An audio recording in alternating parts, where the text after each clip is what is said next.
Welcome back. We've been reporting on how Brett Kavanaugh's accuser, Dr. Ford, is ready to testify next week, but also hoping for an FBI probe. Donald Trump, of course, has a long history of defending accused men in this circumstance and shifting the blame to what are sometimes the alleged victims. He totally denies it. He says it didn't happen. And, you know, you have to listen to him also. I think it's a very, very sad thing. And I think it's very unfair to a good person. If you look at her, my book, and according to a lot of people, she's grabbing at me.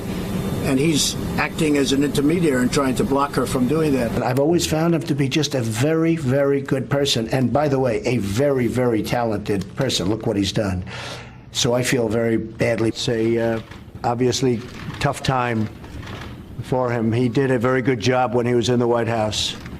And we hope he has a wonderful career, and hopefully he will have a great career ahead of him. He says he's innocent, and I think you have to remember that. Turn now to a woman who did publicly accuse Donald Trump of sexual misconduct, Rachel Crooks. She is a Democratic candidate now for the Ohio State Legislature, and I'm joined by Fordham University's Christina Greer. Rachel, what is going through your mind as you see this unfold? Hi, Ari. Thanks for having me on again. I think it's terrible, once again, that we see ourselves in this position where a man who's accused of sexual assault might take on a very big and powerful role in our government. And does Donald Trump staying out of it this time mean anything to you? And I don't mean to imply he's doing nothing, but I mean publicly he is not necessarily attacking Dr. Ford at this juncture the way he attacked people in your position.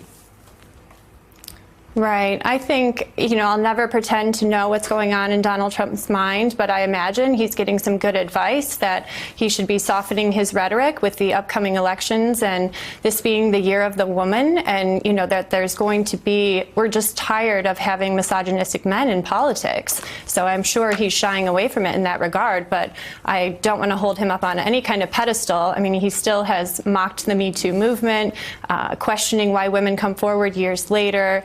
I think we really have to question his motives at all times. Sure. Well, Christina, some evidence of that theory of what Rachel identifies as potentially just a political motive here comes in a GOP consultant in a new report saying, look, we're living in a woke era. Supreme Court nominations have become TV shows.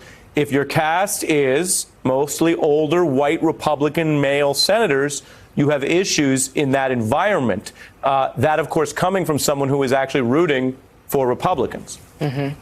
Well, I mean, I think a few things need to be stated. One, the bravery and courage of Rachel and so many other women who have come forward is part of a larger narrative with this president and the entire administration. So Republicans are obviously thinking about November. If we look at normal patterns, presidents tend to lose quite a few seats in their first midterm election. Americans tend to prefer divided government. They don't like gridlock and deadlock, but we do like divided government. I do think that going back to something that Jess said in the last segment, people, independents especially, are now feeling really uneasy just because of some of the shenanigans and bad behavior overall from this president and the administration. So when you have Republicans really thinking about not just this nomination, but how it could actually have really long-term effects, not just for the November election, but for many months and years to come, they're really, I think, stuck in a unique, possibly difficult position because they're only with the president as long as the president can deliver what they want. And what they want is a Supreme Court justice, another one. But this one is proving to be a little more problematic because women are not allowing this pattern of sexual abuse to continue in our highest levels of office. Well, and you're talking about that interplay between whatever political benefits Donald Trump gives it to the conservative base and what he also can take away. Rachel, I want to play for you first, and then Christina, a hard-hitting new ad that really puts this on these Republican senators and says, what will you sit by and allow? Take a look. Now her alleged attacker, Brett Kavanaugh, is nominated for the Supreme Court, and it's up to the Senate to allow for an independent investigation. When 15-year-old Christine tried to scream, her attacker covered her mouth so no one could hear her. Will Cory Gardner listen to her now? Rachel and Christina, do those ads work, do you think, in this midterm environment? I absolutely hope that they do. I mean, we are tired of this happening with Republicans being complicit in all of this behavior from Donald Trump and other, the people that he was endorsing, Roy Moore. I just think we want systems that are fair. We want people with integrity. That's absolutely why I'm running for office. I want to show that you can be in politics and be of good character and actually work for people and not your own self-interest. So I do hope that ads like that are working to point that out. I agree. I think the ad will be effective. I mean, Ari, listen, Trump's base is, they're pretty solid. There are a few people who are peeling off, but unfortunately, the rhetoric that he is using is working on them, and they think that they're going to get some sort of tax cuts in the next few months, which they won't be receiving.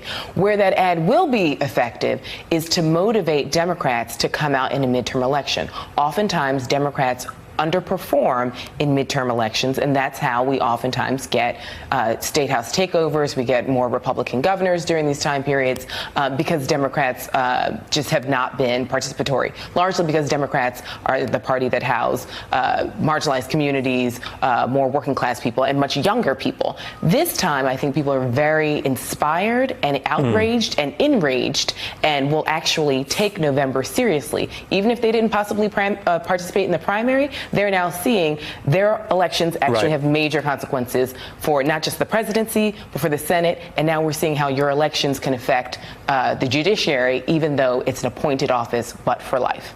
And that connects. You used rage. Jess talking earlier in the show about anger and basically part of what we're talking about is what goes above and beyond the normal turnout to move people. And if people are righteously angry, so we saw that in some of the arrests on the Hill today, this is a live issue that people are basically very clearly putting their emotions on the line for what they think is right and wrong. Hey, I'm Ari Melber from MSNBC. You can see more of our videos right here, or better yet, subscribe to our YouTube channel below.